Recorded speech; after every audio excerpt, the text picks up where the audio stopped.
Oh bordel, je sens que la miniature va être compliquée. Oh lolo. Oh non, non, ça tombe, ça tombe. Les muscles des bras. Oh my god.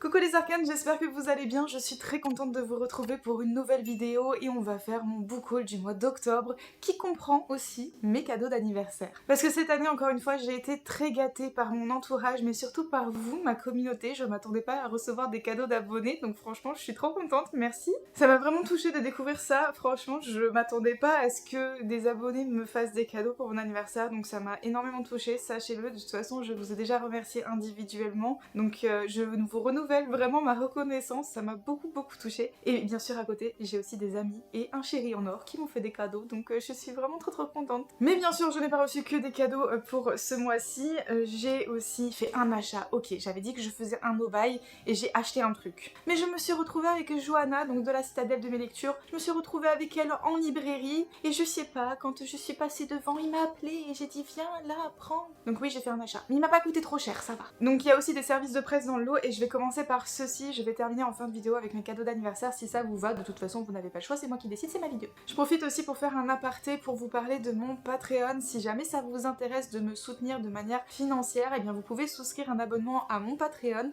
J'y propose du contenu exclusif et actuellement vous avez quand même quelques vidéos qui sont disponibles en exclusivité donc qui ne sont pas sur cette chaîne. On a d'ailleurs commencé ensemble le challenge de la palle occulte, donc c'est un challenge trimestriel où j'ai trouvé des lectures pour mes Patreons et ça a été très drôle en live, franchement, une pépite. En tout cas moi je me suis beaucoup amusée. Donc si vous avez envie, il y a pas mal de vidéos disponibles et autres exclusivités, il y a le marque-page de décembre aussi que je vais réaliser sous peu. Donc si vous avez envie de me soutenir via Patreon, il y a tout qui est dans la barre d'infos. Alors pour le coup j'ai pas séparé dans cette vidéo graphique et livre, donc je prends comme ça vient, comme c'est posé à côté de moi à vrai dire. Et le premier c'est d'ailleurs ma toute dernière réception, je l'ai reçu le 30 ou le 31, je ne sais plus. J'ai reçu de la part des éditions Jungle. Ce qui est très drôle c'est que je m'attendais pas à le recevoir parce que je l'ai demandé par mail, j'ai jamais eu de réponse, mais je l'ai trouvé dans ma boîte aux lettres. Écoutez, j'étais quand même bien contente. Donc j'ai reçu Orgueil et Préjugés de Jane Austen mais qui a été adapté donc en roman graphique. Voilà un petit peu comment ça se présente au niveau des dessins, je vous montre quelques planches comme ça. Donc c'est tout simplement le roman de Jane Austen qui est adapté dans un style graphique. Ils vont faire pas mal de romans comme ça, c'est une nouvelle collection qui s'appelle Jungle Romance Graphique. C'est À tous les garçons que j'ai aimé, je crois, c'est la prochaine parution dans cette collection là, donc forcément je suis bien curieuse moi de découvrir en tout cas Jane Austen, que je n'ai toujours pas lu en roman, oui j'avoue c'est une honte. En graphique aussi, j'ai reçu de la part des éditions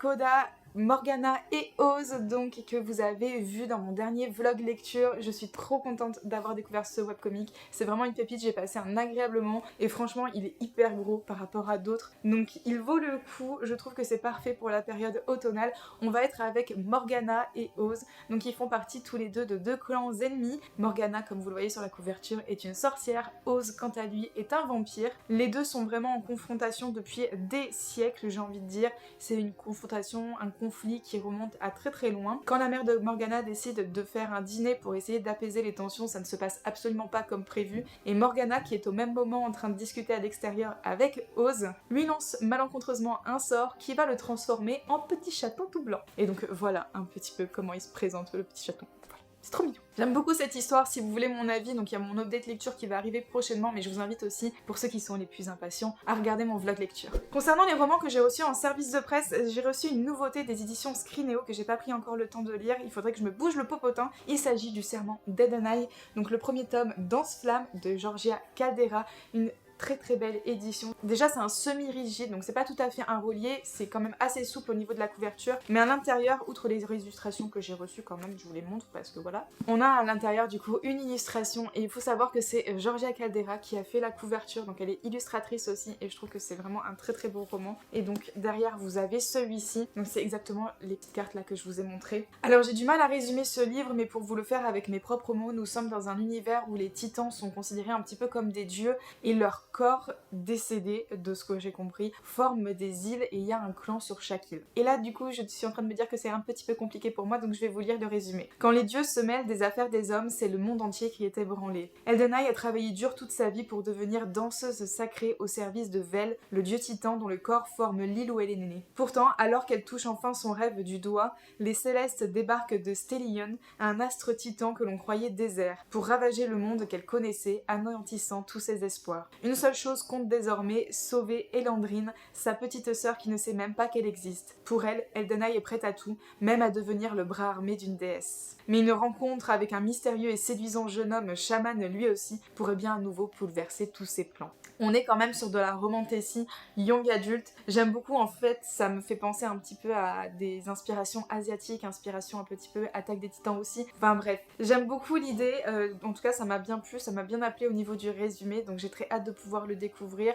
J'ai pas encore vu passer des avis dessus, mais en tout cas rien quand on voit les couvertures, ça a l'air d'être dans une ambiance un petit peu Ghibli aussi, je sais pas si ce que vous en pensez, mais ça me fait penser un petit peu à des vibes comme ça, donc j'ai très hâte de le découvrir. J'ai reçu de la part des éditions Hugo Roman, mais je pense que ça vient plus particulièrement de l'autrice elle-même. J'ai reçu donc la nouveauté de Anatrice, Divine Darkness, le premier tome. Faut savoir que c'est une série qui va être sur 3 mois, donc en fait les tomes vont s'enchaîner au niveau de la parution. Le premier tome c'est une offrande de chair et de sang, donc de la célèbre autrice Anatrice. Je suis très contente de l'avoir reçu, franchement c'est vraiment un très beau cadeau qu'on m'a fait, parce que je le considère pas vraiment comme un service de presse, je le considère comme un cadeau pour le coup. Donc très contente et j'ai très hâte de le découvrir. En fait je l'ai déjà commencé, c'est une lecture qui sera disponible en vlog sur mes Patreon, donc à partir du niveau Coven Mystique, une offrande de chair et de sang destinée aux plus dangereux des dieux. Donc on est dans un univers où les dieux essentiels, je ne sais pas exactement comment ça se prononce, en gros nous avons le dieu Sun qui est le dieu du soleil et Night, le dieu des ténèbres, qui se font la guerre, ce sont des frères qui sont très en conflit, et il y a la princesse du royaume souterrain, donc les humains sont considérés un petit peu comme faibles et ceux qui ont survécu par on ne sait quel miracle se sont réfugiés dans les souterrains. C'est la princesse de ce royaume-là qui va être destinée à épouser Sun, donc le dieu de la lumière. Sauf que forcément, le petit dieu Night, enfin petit tout est relatif, décide de contrecarrer les plans de son frère et pour l'emmerder bien profondément, il va décider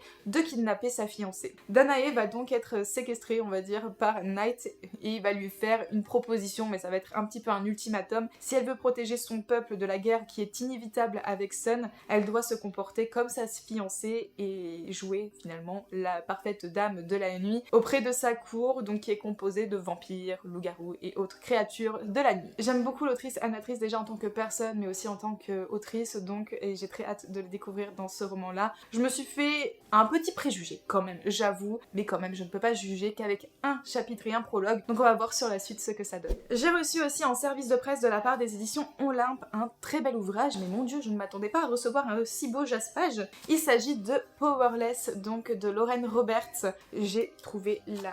Voilà, déjà je vous montre le magnifique objet livre. C'est la première fois que les éditions Olympe, il me semble, font une couverture un petit peu comme ça, avec des illustrations à l'intérieur et donc un jaspage.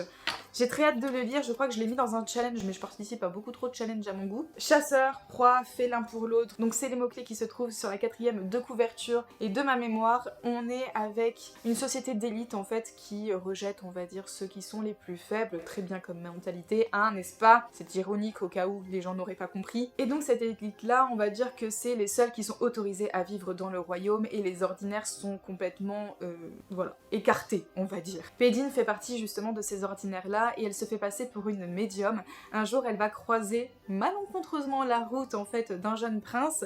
Elle va lui sauver la vie tout aussi malencontreusement. C'était peut-être pas l'idée du siècle, mais sa bonté la perdra. Ce qui fait que celui-ci va lui proposer de devenir son champion dans les épreuves de la purge. Ça me donne envie de regarder American Nightmare, je vous jure, à chaque fois que j'entends ça. Donc c'est une compétition brutale censée mettre en valeur les pouvoirs de l'élite, mais eh ben elle en est dépourvue et elle n'a pas de pouvoir elle. Elle va donc être forcée de participer à ces épreuves. En gros, soit elle crève dans ces épreuves, soit elle crève de la main du prince. Je sais pas trop comment elle va s'en sortir la demoiselle. Comme j'ai dit dans une de mes dernières vidéos, j'espère qu'on va pas tomber dans un trope où finalement on va découvrir à la fin du roman qu'elle est surpuissante, qu'elle a trop plein de pouvoirs et tout, parce que ça serait un petit peu lassant. Voilà, donc très hâte de lire. De la part des éditions, donc Screeneo, encore une fois, j'ai reçu un nouvel ouvrage, une nouvelle parution qui là rentre plus dans la fantasy adulte, il me semble, mais je voudrais pas m'avancer. C'est d'un auteur apparemment qui était très connu et qui a fait un très bel ouvrage, je me souviens plus le nom, que beaucoup de personnes ont apprécié et du coup, si jamais j'aime celui-ci, j'aimerais bien me pencher sur l'autre. Il s'agit de Excalibur, le premier tome, donc La Fabrique des Rois de Gabriel Katz. C'est un livre que j'ai demandé à la maison d'édition parce qu'au niveau du résumé, franchement, je le trouvais assez pépite. Il m'a fait beaucoup rire.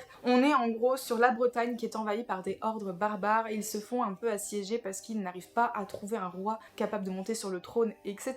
Il y a deux clampins à un moment donné qui se disent « Oh, bah vous savez quoi, on va le fabriquer, ce fameux roi que tout le monde attend. » Et ils prennent un petit gars des campagnes, là, ils lui foutent une armure, une couronne et une cape, et ils disent à tous ceux qui veulent bien l'entendre qu'il est le seul capable de récupérer une épée magique qui était enfoncée dans un rocher. Donc ils vont lui donner un trône, une histoire légendaire, et de nombreux chevaliers vont se rallier à sa cause. Sauf qu'un jour va apparaître le demi-frère de ce fameux jeune homme, et il se nomme Arthur.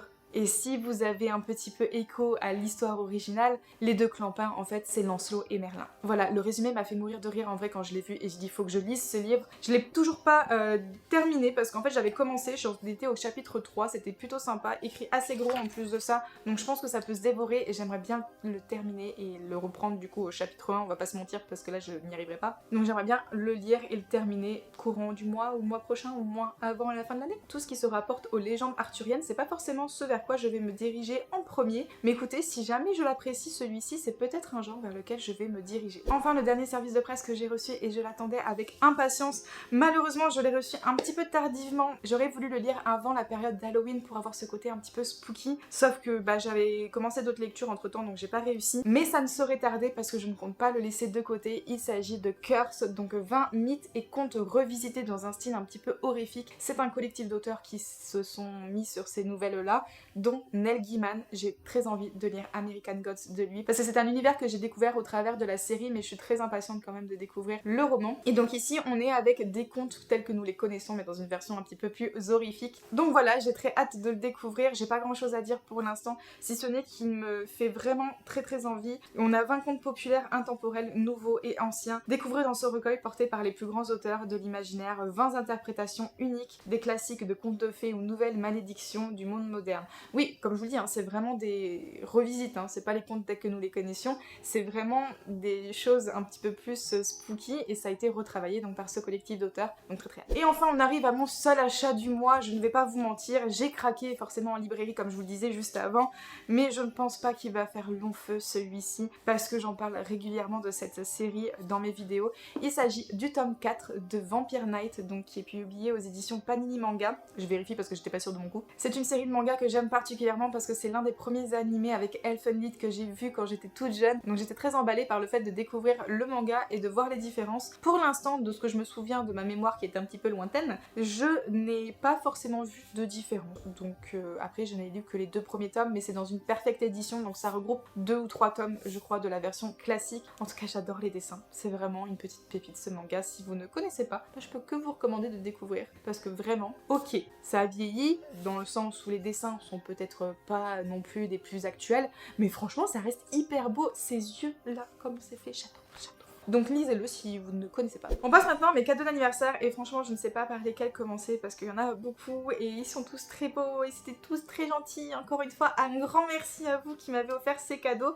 Je vais commencer par celui que j'ai dans la main, tiens. Donc il me vient de la part de Laurine, une abonnée, ça m'a fait trop plaisir. Donc il s'agit du tome 2 du Paris des Merveilles de Pierre Pével, publié aux éditions Bragelonne. C'est un livre qui me faisait très envie parce que j'ai lu le tome 1 justement en lecture commune avec mes Patreons et j'ai adoré le premier tome. C'est très steampunk mais en même temps très enchanté. On est dans un Paris au début du XXe siècle avec des choses qui sont complètement métamorphosées. La tour Eiffel est en bois blanc, on a des sirènes dans la Seine, voilà, il y a un côté très enchanté, voilà, j'aime beaucoup ce côté, bah justement c'est noté aussi dans le titre, c'est très merveilleux en fait, et on va suivre une enquête avec un monsieur qui est un mage et qui s'apparente un peu dans mon univers à moi, à Sherlock Holmes, beaucoup de déduction, beaucoup aussi de détachement par rapport à certaines choses et j'ai adoré, donc très hâte de découvrir le tome 2, je te fais un gros bisou, je te dis encore une fois un grand merci, j'ai très hâte franchement de le découvrir et j'espère qu'on pourra le lire tous ensemble encore une fois en lecture commune sur Patreon. Encore une abonnée, il s'agit de Lola Evans qui m'a offert un très beau livre franchement et je l'attendais impatiemment. Je suis très curieuse de le découvrir, il me fait tellement envie, je sais pas quand est-ce que je vais le lire mais je dis ça parce que je me suis fait une pile à lire et je l'ai pas mis dedans mais je pense que je vais peut-être essayer de le caser parce qu'il me fait trop envie. Il s'agit de Starling House, donc de Alex Iaro, publié dans la collection Le Rayon Imaginaire. C'est vraiment un livre qui me fait très envie et je le trouve magnifique déjà au niveau de la couverture mais quand on enlève la jaquette il se présente ainsi. Je trouve que le rayon imaginaire fait vraiment de très très beaux ouvrages et franchement merci d'avoir fait ce geste là pour moi, ça m'a beaucoup touchée, beaucoup émue. Et donc ici on est dans une ambiance qui correspond parfaitement aussi à la période un petit peu halloweenesque, etc. parce qu'on va être dans un manoir qui est représenté comme infranchissable, il est très lugubre, il fait peur aux habitants, à l'exception d'Opale qui est très intriguée. Il y a ce manoir qui l'appelle, elle le visite même dans ses rêves et d'ailleurs c'est la seule capable d'ouvrir le portail en fer forgé. Avec un petit peu de son sang, celui-ci s'ouvre à elle et elle va pénétrer donc dans le fameux manoir Starling House. Donc j'ai très hâte de le lire et franchement je pense que je vais me le caser quand même. Je vais lui faire honneur à son cadeau et je vais le caser pendant cette période-là de novembre. Donc très hâte. Merci encore à toi, ça m'a fait vraiment chaud au cœur. Cette fois-ci c'est Aurore, donc une abonnée qui m'a offert un cadeau aussi pour combler mon petit côté de sorcière. Elle m'a offert un des grimoires de sabbat, donc le Mabon. C'est publié aux éditions Danae. Je suis très contente de l'avoir reçu. Franchement un grand merci encore à toi, ça m'a fait hyper chaud au cœur. Dans celui-ci de grimoire, vous avez en fait pas mal de références à la saison, pourquoi cette fête,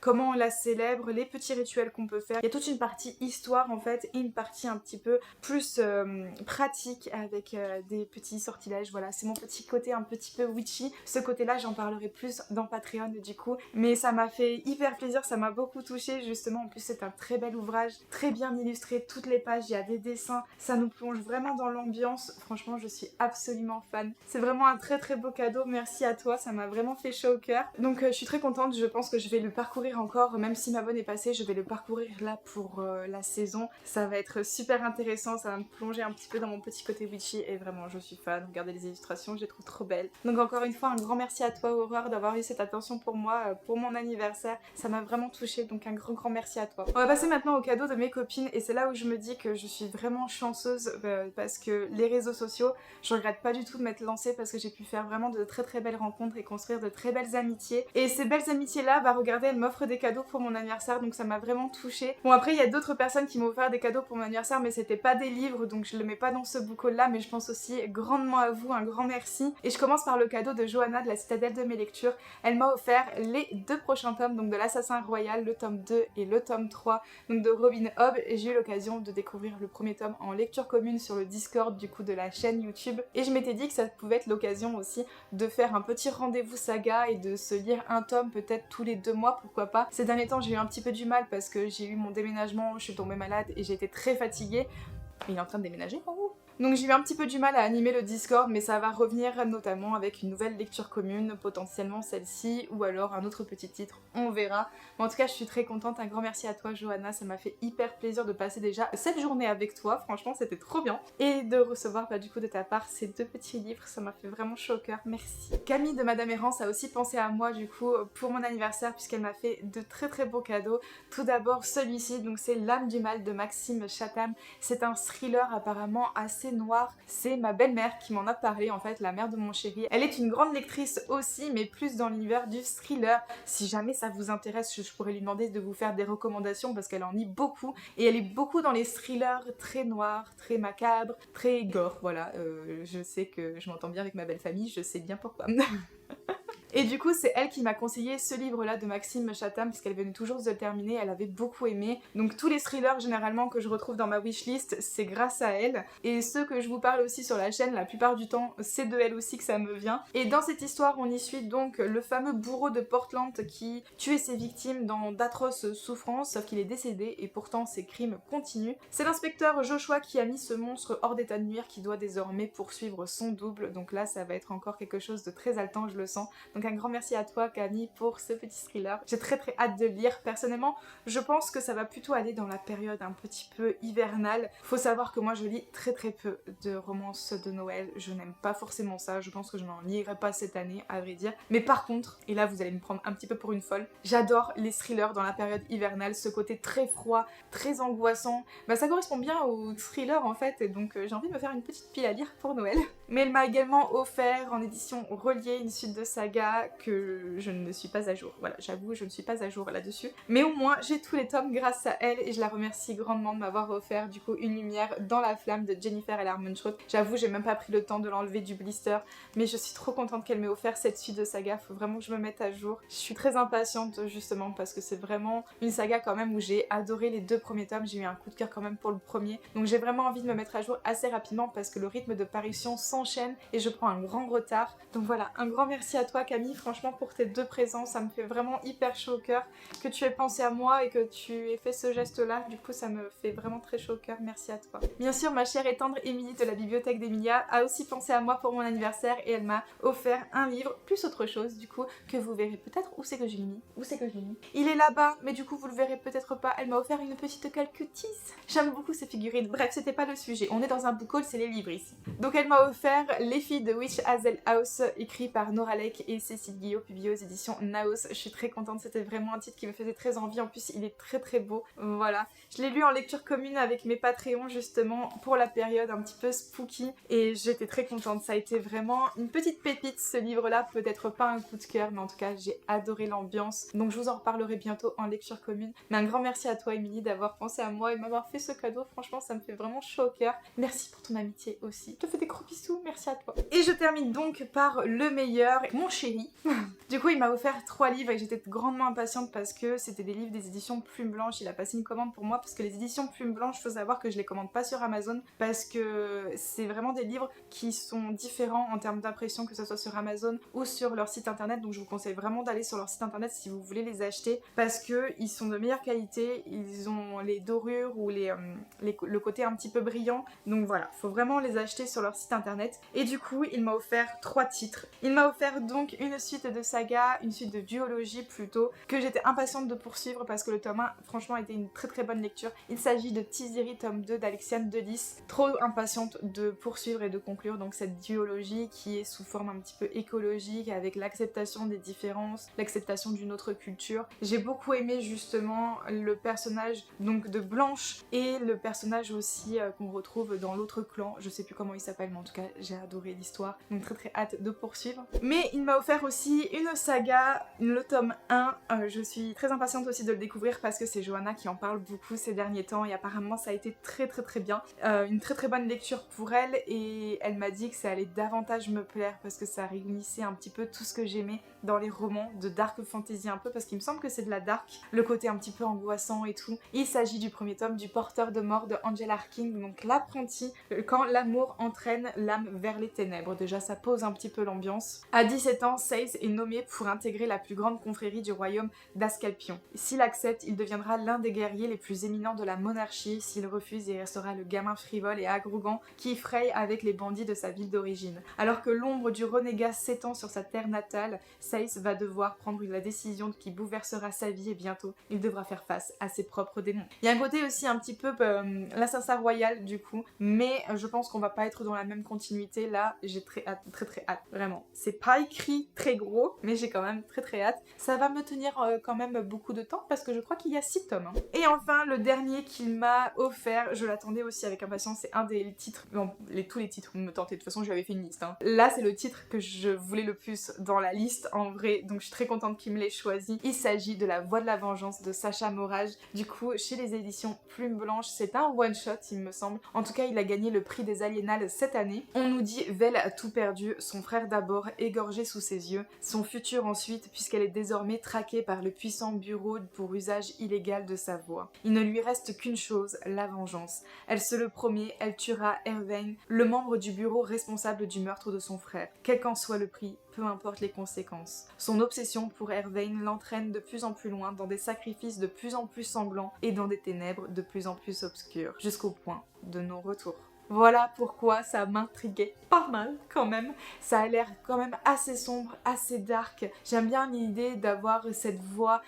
Qu'est-ce que c'est son usage illégal de la voix? Qu'est-ce qu'elle fait sa voix? Est-ce qu'elle peut contrôler les gens? Avoir un certain don de persuasion? Voilà, ça m'intriguait quand même pas mal. j'ai très envie de le lire prochainement. Donc voilà pour les cadeaux de mon chéri, il m'a offert ces 3 tomes là, je sais qu'il ne passe pas par ici, mais je l'aime beaucoup et je suis contente. Et voilà tout le monde, nous arrivons déjà à la fin de cette vidéo, j'espère sincèrement qu'elle vous aura plu. N'hésitez pas à me dire en commentaire combien de livres sont rentrés dans votre pile à lire à vous au cours du mois d'octobre. Est-ce qu'il y a certains des titres que je vous ai présentés qui vous plaît, qui vous tentent peut-être et que vous allez potentiellement acheter ou au moins ajouter à votre wishlist? En tout cas, moi je vais m'arrêter ici pour cette vidéo là et en attendant la prochaine, je vous fais à tous de gros bisous et je vous dis à bientôt. Ciao ciao!